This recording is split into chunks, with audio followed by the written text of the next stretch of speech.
அனைவருக்கும் வணக்கம். இப்போ பார்த்தீங்கன்னா 45 நாளான செந்துர பிஞ்சிங்க. அதாவது ஒரு பூக்கு வந்து ஒரு 6லேருந்து 7 பிஞ்சிங் செட்டாக இருக்குது நல்லா இதில் வந்து. அதே வந்து நீங்கள் வந்து இந்த மாதிரி நேரத்தில் வந்து தண்ணி வந்து வாரத்துக்கு 2 தண்ணி விட்டீங்க அப்படின்னா கண்டிப்பாக வந்து 4லேருந்து 5 மாங்காய் செட் ஆகிறதுக்கு அதிகபட்சமான வாய்ப்பு இருக்குது.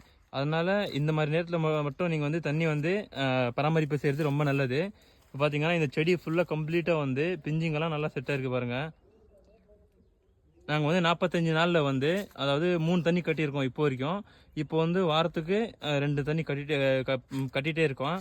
அதனால இந்த மாதிரி பிஞ்சிங் இருக்கிற நேரத்தில் கண்டிப்பாக வந்து தண்ணி கட்டுறது ரொம்ப நல்லது.